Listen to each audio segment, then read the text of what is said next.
Hello friends, welcome in Learning Studio.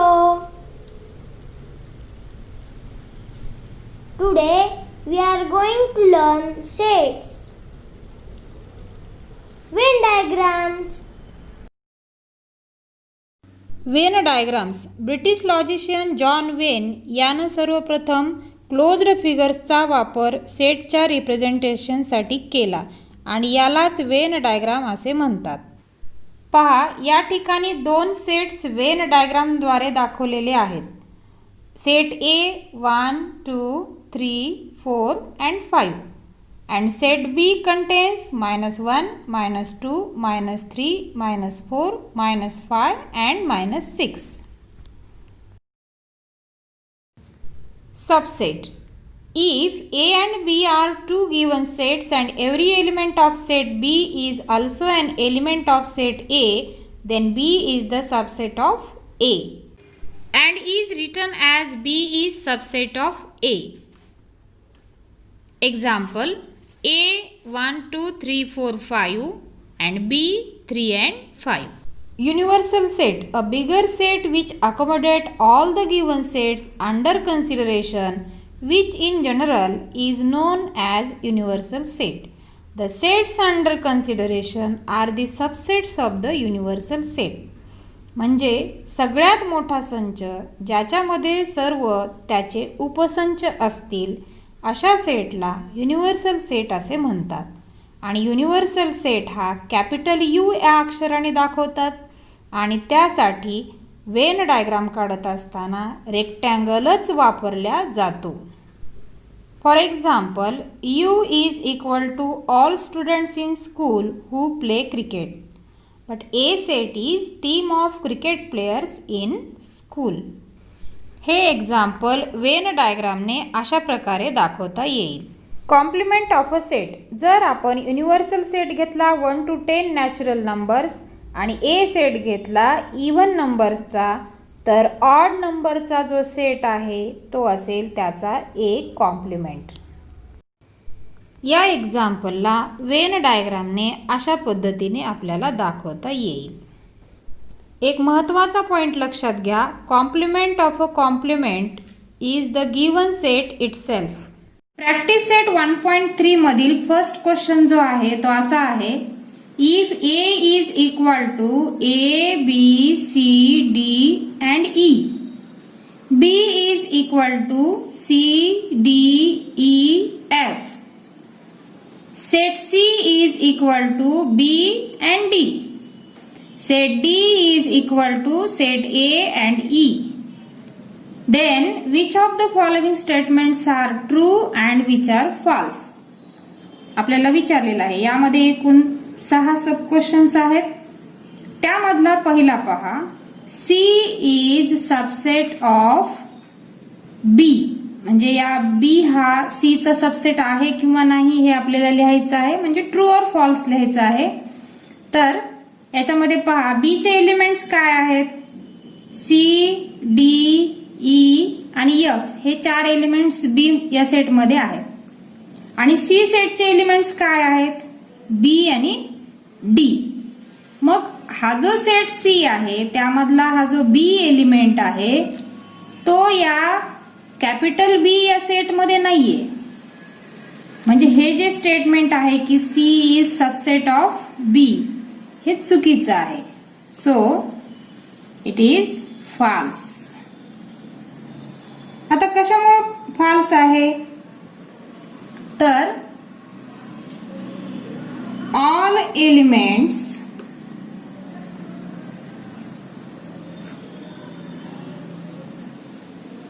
of set C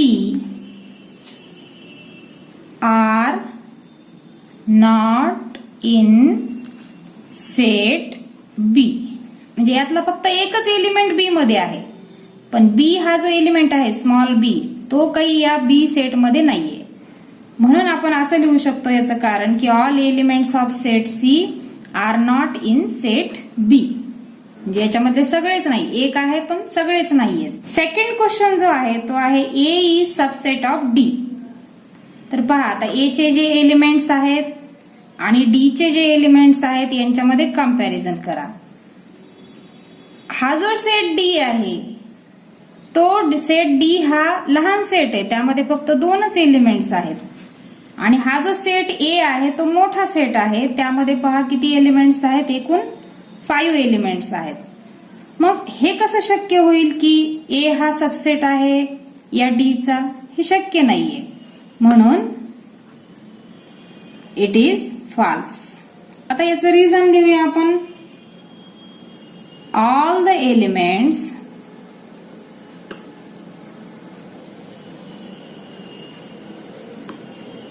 of set A are not in set D. तिसरा question पहा. D is subset of B. आता B हा set पहा, C, D, E आणि F हे 4 elements याच्यामध्ये आहेत.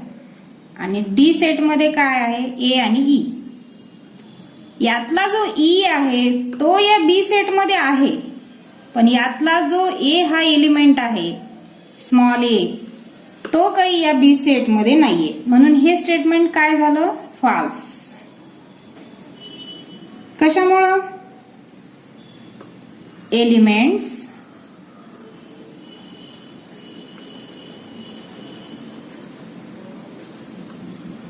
A and E both are in set D but not in set B. किंवा असं तुम्ही लिहू शकता की all elements from set D are not present in set B, असं सुद्धा तुम्ही लिहू शकता. आता हा जो चौथा सब क्वेश्चन आहे तो पहा.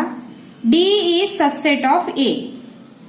D सेट पहा, B आणि D हे एलिमेंट्स आहेत त्यामध्ये, आणि A सेट असा आहे की त्यामध्ये एकूण 5 एलिमेंट्स आहेत, ज्यामध्ये B आणि D हे दोघंही इन्क्लूड आहेत. Yes, it is true. आता हे कशामुळे ट्रू स्टेटमेंट आहे? तर एलिमेंट्स, कोणते एलिमेंट्स? तर डी चे ए आणि E are in both sets, set D and set ए. पाचवा जो सब क्वेश्चन आहे तो पहा. बी सबसेट ऑफ ए. बी चे एलिमेंट्स पहा बरं, C, D, E and F. आणि ए चे elements A, B, C, D and E. आता यामधला सी आपल्याला सापडतो ए मध्ये, डी पण आहे, ई पण आहे, पण एफ हा एलिमेंट मात्र ए या सेटमध्ये नाहीये. म्हणजे हे जे स्टेटमेंट आहे बी सबसेट ऑफ ए हे काय आहे? फॉल्स आहे. आता याचं रिझन काय लिहूयात आपण? all the elements of set B are not in set A. अशा प्रकारे आपण लिहू शकतो. शेवटचं जे स्टेटमेंट आहे ते पहा. C subset of A. C चे एलिमेंट्स काय आहेत? B and D. ए मध्ये हे 2 एलिमेंट्स आहेत का? आहेत. म्हणजे हे जे स्टेटमेंट आहे ते आहे ट्रू. आता कशामुळे ट्रू आहे? तर elements of set C are in set A. किंवा तुम्ही याला असं लिहा, एलिमेंट्स सी चे काय आहेत? B and D are in set A. तुम्ही या पद्धतीने रिझन लिहू शकता किंवा या पद्धतीने पण तुम्ही रिझन लिहू शकता. सेकंड क्वेश्चन जो आहे तो आहे take the set of natural numbers from 1 to 20 as universal set. And show set X and Y using Venn diagram. तर आता हा जो युनिव्हर्सल सेट आहे तो मी पहिल्यांदा या ठिकाणी लिहून घेते दोन्ही क्वेश्चनसाठी. तर तो युनिव्हर्सल सेट आहे U is equal to capital U लिहायचं युनिव्हर्सल सेट साठी. काय सांगितलेलं आपल्याला 1 to 20 नंबर्स 1 2 3 4 5 6 7 8 9 10 11 12 13 14 15 16 17 18 19 and 20.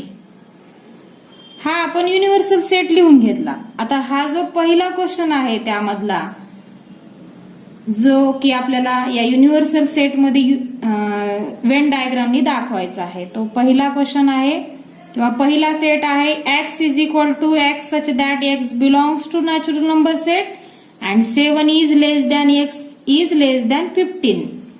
म्हणजे नॅचरल नंबर्स घ्यायचे आहेत आणि त्यांची रेंज आपल्याला काय सांगितलेली आहे तर ती सांगितलेली आहे 7 आणि 15 यांच्या बिटवीन जे नंबर्स येतात. आता पाहूया 7 नंतर काय येईल 8 9 10 11 12 13 14. पहा यामध्ये मी 7 आणि 15 ला इन्क्लूड केलेलं नाहीये कारण हे सिम्बॉल जे लेस दॅनचं आहे ते आपल्याला काय सांगतं की 7 आणि 15 हे दोन नंबर्स घेऊ नका. आणि आता ह्या सेकंड क्वेश्चन साठी पण आपण काय करूयात या ठिकाणी सेट घेऊन ठेवूयात.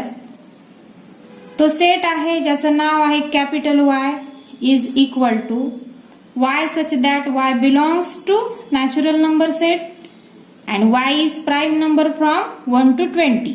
आता प्राईम नंबर्स फ्रॉम 1 to 20 घेऊयात आपण.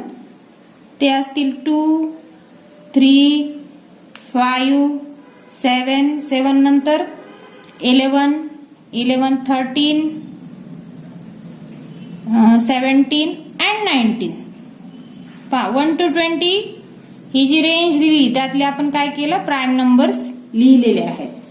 आता आपल्याला ह्या गिवन इन्फॉर्मेशन साठी काय करायचंय वेन डायग्राम काढायचे आहेत. आता वेन डायग्राम काढत असताना लक्षात ठेवा कंपल्सरी पट्टीचा वापर करायचा आहे आणि पेन्सिल शिवाय वेन डायग्राम काढायची नाही. पेनानं तर अजिबातच काढायची नाहीये. पेन्सिलनच वेन डायग्राम काढायची आहे. आता हा जो युनिव्हर्सल सेट आहे त्यासाठी मी काय करते एक रेक्टँगल चूज करते.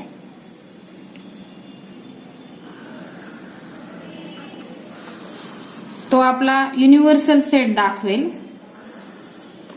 हा जो रेक्टँगल आहे तो मी या युनिव्हर्सल सेट साठी घ्यायले.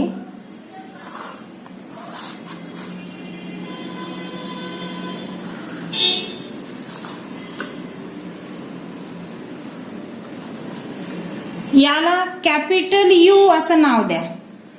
आता या हा जो सेट X आहे तो आपल्याला सर्कलने दाखवायचा आहे आणि त्याच्यासाठी मी कंपासचा वापर करणार आहे. मध्ये या युनिव्हर्सल सेट मध्ये म्हणजे हा जो रेक्टँगल काढलेला आहे त्यामध्ये एक्स हा सेट दाखवण्यासाठी कंपासच्या साह्याने मी सर्कल काढणार आहे. तुमच्याकडे स्टेन्सिल असेल तर तुम्ही ते वापरू शकता.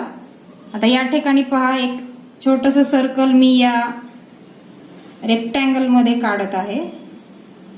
याच्यामध्ये आपण सेट एक्स दाखवणार आहोत. आता यामध्ये मला एलिमेंट्स लिहायचे आहेत आणि हे एलिमेंट्स पण कशाने लिहायचे आहेत तर ते पण पेन्सिलनच लिहायचे आहेत.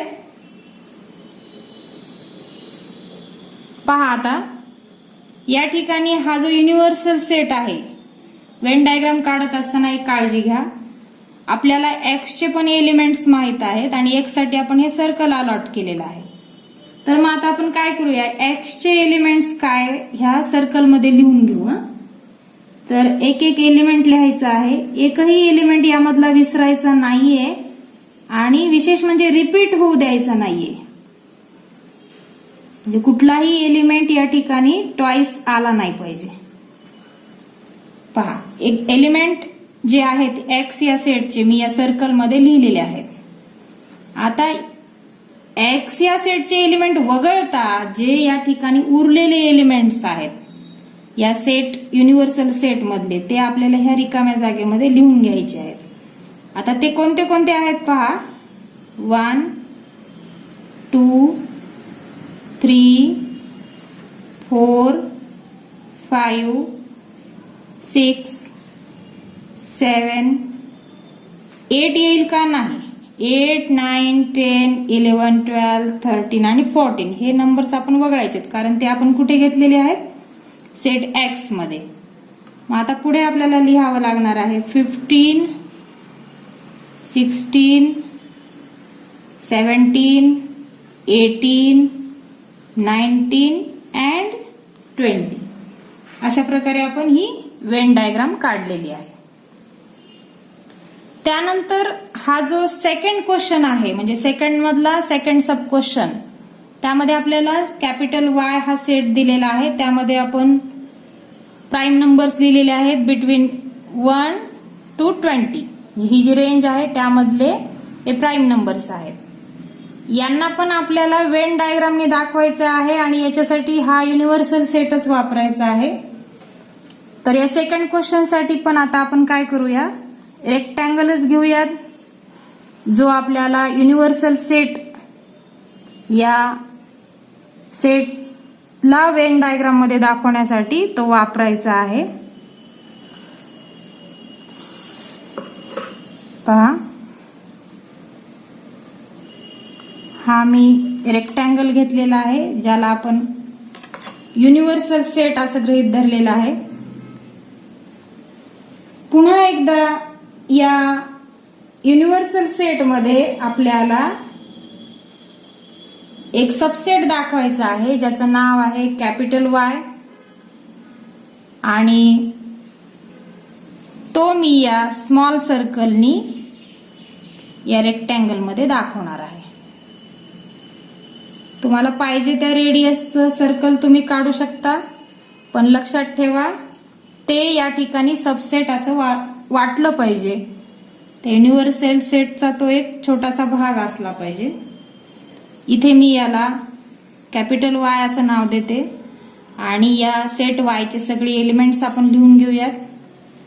2 3 5 7 11 13 17 and 19. आता रादर दॅन दीज एलिमेंट्स जे उरलेले आहेत युनिव्हर्सल सेट मधून ते या बाकीच्या रिकाम्या जागेमध्ये आपल्याला भरायचे आहेत. आता पाहूयात ते कोणते आहेत. हा 1 2 आणि 3 इथे आहेत. 4 5 वाय मध्ये आहे. 6 8 9 10 11 घेता येणार नाहीये. 12 13 पण वाय मध्ये आहे. 14 15 16 18 अँड 20.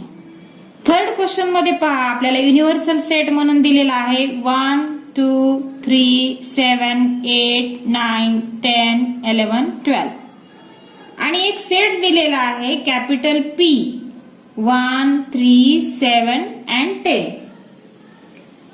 देन त्यातला फर्स्ट क्वेश्चन आहे show the sets universal set U capital P and P complement by Venn diagram. हा फर्स्ट क्वेश्चन आहे. आणि सेकंड आहे verify P complement is set P. तर आपण प्रथम हा फर्स्ट क्वेश्चन करून घेऊया ज्यामध्ये आपल्याला युनिव्हर्सल सेट काय दिलेला आहे. येस 1 2 3 7 8 9 10 11 अँड 12 हा आपल्याला दिलेला आहे युनिव्हर्सल सेट.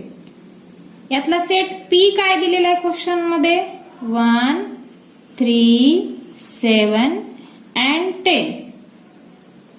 तुमच्या एक लक्षात येत असेल की सेट पी मधील जे एलिमेंट्स आहेत म्हणजे 1 3 7 आणि 10 ते या युनिव्हर्सल सेट मध्ये प्रेझेंट आहेत. मग आता आपण जर यातला पी कॉम्प्लिमेंट काढायचं ठरवलं. आता पी कॉम्प्लिमेंट म्हणजे काय, तर सेट पी चे एलिमेंट्स वगळून जे उर्वरित युनिव्हर्सल सेट मध्ये आहेत त्या एलिमेंटचा जो सेट होतो त्याला पी कॉम्प्लिमेंट असं म्हणतात. मग आता त्याच्यासाठी पहा बरं कोणते एलिमेंट्स आहेत जे सेट पी मध्ये नाहीयेत पण युनिव्हर्सल सेट मध्ये आहेत. तर त्यातला पहिला एलिमेंट आहे 2. त्यानंतर हा 7 नाही घेता येणार आपल्याला, म्हणजे 1, 3 आणि 7 नाही घेता येणार. 8, 9 हा 10 नाही घेता येणार. 11 आणि 12 आपल्याला या पी कॉम्प्लिमेंट मध्ये घेता येतील. हे ते एलिमेंट्स आहेत जे सेट पी मध्ये नाहीयेत पण युनिव्हर्सल सेट मध्ये आहेत. तर आता या सेटसाठी आपण काय करूयात, वेन डायग्राम काढूयात. पुन्हा एकदा मी तुम्हाला सांगते की युनिव्हर्सल सेटसाठी पहा मी काय घेत आहे, तर एक रेक्टँगल घेत आहे आणि ही डायग्राम कशानं काढत आहे, तर ती पेन्सिलनं. यातले एलिमेंट सुद्धा आपण कशानं लिहायचे आहेत, ते पण पेन्सिलनंच आपण लिहायचे आहेत. तर हा जो रेक्टँगल आहे तो आपण घेतलेला आहे या युनिव्हर्सल सेटसाठी. आणि यातला जो सेट पी आहे त्याच्यासाठी आपण काय करूयात, परत एक सर्कल घेऊयात जे की आपण या रेक्टँगल मध्ये ड्रॉ करायचा आहे. रेक्टँगलचा तो एक लहान भाग असला पाहिजे असं आपण काय करायचं आहे, एक सर्कल ड्रॉ करायचं आहे. या ठिकाणी पहा हे जे सर्कल आहे ते मी सेट पी साठी घेतलेलं आहे. या सर्कल मध्ये मी कॅपिटल पी असं सेटचं नाव लिहिते आणि हे जे एलिमेंट्स आहेत ते आपण या ठिकाणी लिहून टाकूयात. 1, 3, 7 आणि 10. आता युनिव्हर्सल सेट मध्ये जे रिमेनिंग एलिमेंट्स आहेत ते कोणते आहेत, 2, 8, 9, 11 आणि 12. पहा हे जे एलिमेंट्स आहेत हा पी कॉम्प्लिमेंटचा भाग आहे. म्हणजे हा जो रिमेनिंग एरिया आहे तो आहे P complement rather than P. First question साठी आपण ही डायग्राम काढलेली आहे. थर्ड क्वेश्चन मधील जो सेकंड आहे तो आहे verify P complement is equal to P. म्हणजे कॉम्प्लिमेंटचा कॉम्प्लिमेंट हा ओरिजिनल सेट पी आहे का नाही हे आपल्याला व्हेरीफाय करायचं आहे. आता पहा याला मी इथं सेकंड नंबर देते. युनिव्हर्सल सेट काय आहे आपला, तर 1, 2, 3, 7, 8, 9, 10, 11 आणि 12 हा आपला युनिव्हर्सल सेट आहे. मग आपण जो सेट पी आहे तो काय घेतला होता, तर तो होता 1, 3, 7 आणि 10. आणि आधीच्या एक्झाम्पल मध्ये पी कॉम्प्लिमेंट सुद्धा आपण काढलेला आहे, तो आहे 2, 8, 9, 11 आणि 12. आता पहा या दोन्हींमध्ये जर आपण कंपॅरिझन केलं, म्हणजे हा सेट याला 1 नंबर देऊया पी सेटला आणि पी कॉम्प्लिमेंटला सेकंड नंबर देऊया. या दोन्हींमध्ये जर आपण कंपॅरिझन केलं तर आपल्या लक्षात काय येतं की हा जो पी कॉम्प्लिमेंट आहे त्याचा जर कॉम्प्लिमेंट घेतला आपण तर तो काय येणार आहे 1, 3, 7 आणि 10. आणि तो कसा घ्यायचा आहे पहा, पी कॉम्प्लिमेंटचे जे एलिमेंट्स आहेत त्यांना वगळता युनिव्हर्सल सेटमध्ये जे उरलेले एलिमेंट्स आहेत तो म्हणजे पी कॉम्प्लिमेंटचा कॉम्प्लिमेंट. याला आपण काय करूया 3 नंबर देऊया. आता जर आपण कंपॅरिझन केलं आपला सेट 1 म्हणजे पी आणि आत्ताचा पी कॉम्प्लिमेंट ज्याला आपण 3 नंबर दिलेला आहे, तर या दोघांचं जर आपण नीट ऑब्झर्वेशन केलं, त्या दोघांना कंपेअर केलं तर आपल्या काय लक्षात येतं, फ्रॉम 1 and 3 हा जो पी आहे तो कशाच्या बरोबर यायला आहे, म्हणजे त्यांचे एलिमेंट्स कशाच्या इक्वल यायलेत, तर पी कॉम्प्लिमेंटच्या कॉम्प्लिमेंटशी. अशा प्रकारे आपण काय प्रूव्ह केलेलं आहे की पी कॉम्प्लिमेंट इज पी. जे की आपल्याला या एक्झाम्पल मध्ये प्रूव्ह करायचं होतं. फोर्थ क्वेश्चन पहा. ए सेट दिलेला आहे 1, 3, 2 and 7. Right any 3 subsets of A. म्हणजे हा जो सेट ए आहे त्याचे आपल्याला कुठलेही 3 सबसेट लिहायचे आहेत. पहा तुम्ही आता किती सबसेट लिहू शकता याचा विचार करा. 5 हा प्रत्येक सेटचा सबसेट आहेच आहे. 5 सेट. आता मी यातला प्रत्येक एलिमेंट घेऊन एक एक सेट बनवते. 1 हा एक सेट आहे, कर्ली ब्रॅकेट मध्ये लिहायचं. 3, त्यानंतर 2, त्यानंतर 7. हे झालं आपण एक एक एलिमेंट घेऊन सेट बनवले. आता पहा पहिला आणि दुसरा एलिमेंट घेऊन मी एक सेट बनवते. पहिला आणि तिसरा एलिमेंट, पहिला आणि चौथा एलिमेंट. त्यानंतर आता पहा 3 अँड 2 म्हणजे दुसरा एलिमेंट आणि तिसरा एलिमेंट, दुसरा एलिमेंट आणि चौथा एलिमेंट. पहा तुम्ही किती सेट बनवू शकता पहा. त्यानंतर आपण काय करूया, हा जो 2 आणि 7 ठीक आहे. यानंतर पहा पहिल्यांदा आपण काय केलं, एक एक एलिमेंट घेऊन सेट बनवले. त्यानंतर 2-2 एलिमेंट्स घेऊन सेट बनवले. आता आपण 3-3 एलिमेंट्स घेऊन सेट बनवूया. 1, 3, 2, त्यानंतर 3, 2, 7, त्यानंतर 2, 7, 1. अशा पद्धतीने प्रत्येक सेट हा स्वतःचा सबसेट तर आहेच आहे. म्हणजे हा सेट तुम्ही पुन्हा एकदा जर लिहिला तर याचा अर्थ होत असतो की हा जो सेट आहे नवीन लिहिलेला तो या ओरिजिनल सेटचा सबसेट आहे. आता विद्यार्थ्यांना काय करायचं, यातले कुठलेही 3 सेट लिहायचे. क्वेश्चन नंबर 5 पहा. Write the subset relation between the sets. P is the set of all residents in Pune. म्हणजे पुण्यामधील सर्व रहिवासी. M is the set of all residents in Madhya Pradesh. I is the set of all residents in Indore.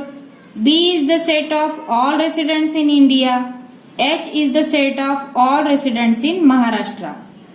आता पहा यामधील जो set P आहे तो होईल सबसेट या महाराष्ट्राचा म्हणजे H. कारण पुण्यामधील रहिवासी आहे म्हणजे तो महाराष्ट्रामधील रहिवासी आहे आणि जो महाराष्ट्राचा रहिवासी आहे तो ऑफकोर्स इंडियाचा रहिवासी आहे. म्हणजे पहा काय रिलेशन झालेलं आहे. P is subset of H and H is subset of B. आता हा जो मध्य प्रदेश रेसिडेंट्सचा जो सेट आहे M, त्यानंतरचा येणारा जो I सेट आहे, I is the set of all residents in Indore. आता हे जे इंदोर शहर आहे ते मध्य प्रदेशमध्ये आहे म्हणजे I is subset of M. आणि हा जो M सेट आहे तो इंडियाचा सबसेट होईल. ठीक आहे. आता पहा पुण्याचा रहिवासी आहे तो महाराष्ट्राचा सबसेट व्हायलेला आहे म्हणजे P सबसेट ऑफ H आणि H is subset of B म्हणजे इंडियाचा. म्हणजेच P is subset of B. त्याचप्रमाणे इंदोरचा रहिवासी जो I या सेटमध्ये आहे तो मध्य प्रदेशचा रहिवासी होत आहे आणि हा जो मध्य प्रदेशचा रहिवासी होत आहे तो इंडियाचा आहे. म्हणजेच हा जो I सेट आहे हा सबसेट कुणाचा आहे, तो पण B चा सबसेट आहे. अशा प्रकारे पहा किती सबसेट रिलेशन इथे एक्झिस्ट व्हायलेले आहेत. 1, 2, 3, 4, 5 and 6. यानंतर यातला जो सेकंड क्वेश्चन आहे तो असा आहे, which set can be the universal set for above sets. आता पहा P is residents of Pune, M is residents of Madhya Pradesh, I is residents of Indore and H is residents of Maharashtra.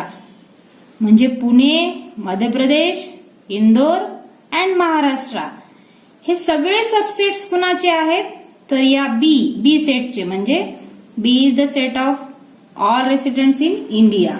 म्हणजे बी सेटला आपण काय करू शकतो, it can be chosen as universal set. म्हणून आपण second क्वेश्चनचा answer लिहित असताना काय लिहायला पाहिजे, तर B is the set of residents in India, and this can be chosen as the universal set.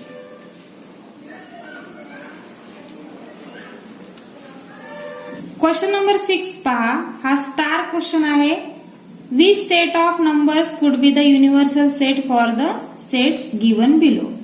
यामधला जो फर्स्ट दिलेला आहे सेट ऑफ मल्टिपल्स ऑफ 5, बी आहे सेट ऑफ मल्टिपल्स ऑफ 7 आणि सी आहे सेट ऑफ मल्टिपल्स ऑफ 12. आता यामध्ये जे एलिमेंट्स आहेत ते असतील पहा, मी जर ए सेट लिहायचं ठरवलं तर A is equal to 5, 10, 15 and onwards. आपल्याला या ठिकाणी लिमिट सांगितली आहे का, कुठपर्यंत लिहायचे नाही. आता जर बी सेट आपण लिहिला तर तो असेल 7, 14, 21 लाईक दिस टिल इन्फिनिटी. आणि जर सी सेट आपण लिहिला तर मल्टिपल्स ऑफ 12 म्हणजे 12, 24, 36 अँड ऑनवर्ड्स. आता पहा, यातला प्रत्येक एलिमेंट जर आपण नीट ऑब्झर्व केला तर नॅचरल नंबर सेट काय आहे पहा बरं, 1, 2, 3, 4 टिल इन्फिनिटी. म्हणजे यातला प्रत्येक एलिमेंट नॅचरल नंबर मधला आहे, नॅचरल नंबर सेट मधला आहे. त्यानंतर आपण जर होल नंबर सेटचा अभ्यास केला तर 0, 1, 2, 3 हा होल नंबर सेट आहे. म्हणजे यामधला प्रत्येक एलिमेंट काय आहे, होल नंबर सेट मधला आहे. तसंच इंटिजर्स जर आपण पाहिले तर dash dash dash -2, -1, 0, 1, 2, 3 till infinity. म्हणजे ए, बी आणि सी या सेट्स मधला प्रत्येक एलिमेंट हा नॅचरल, होल आणि इंटिजर्स या सेटमध्ये आपल्याला आढळतो. म्हणजेच हा जो ए सेट आहे, B and C are subsets of natural number set, whole number set and integer number set. म्हणजे यापैकी एन, डब्ल्यू आणि आय म्हणजे natural number set, whole number set आणि इंटिजर्स यामधल्या कुणालाही आपण म्हणजे कुणाला पण युनिव्हर्सल सेट असं गृहीत धरू शकतो आपण. म्हणजे आपल्याला काय विचारलंय प्रश्नामध्ये, which set of numbers can be the universal set. म्हणजे natural number set, whole number set आणि integers can be universal set for the given sets. यामधला सेकंड क्वेश्चन पहा, P is a set of integers which are multiples of 4. आता P जर set आपण लिहिला तर multiples of 4 म्हणजे 4, 8, 12 till infinity. आणि जो T सेट आहे तो आहे set of all even square numbers. म्हणजे इव्हन स्क्वेअरचा नंबर जर आपण केला 2^2, 4^2, 6^2 टिल इन्फिनिटी. म्हणजे टी सेट जर आपण असा लिहिला पहा, 2 चा स्क्वेअर काय येईल 4, 4 चा स्क्वेअर 16, 6 चा स्क्वेअर काय येईल 36 टिल इन्फिनिटी. आता पी आणि टी हे जे दोन सेट्स आहेत त्याचे जर आपण एलिमेंट्स अभ्यास केला त्यांचा तर आपल्या लक्षात येतं की यांचे पण एलिमेंट्स कुणाच्या एलिमेंट्स मधून घेऊ शकतो आपण, तर natural number set, whole number set आणि इंटिजर्स. म्हणजेच आपल्याला पुन्हा या ठिकाणी लिहिता येईल की P and T are subsets of natural number set, whole number set and integers. म्हणजेच काय एन डब्ल्यू अँड इंटिजर्स म्हणजे natural number set, whole number set and integers. These sets can be the universal set for set P and set T. 7th question पाहूयात. Let all the students of a class is an universal set. Let set A be the students who secure 50% or more marks in mathematics. Then write the complement of set A. The complement of set A is the set of students who secure less than 50% marks in mathematics.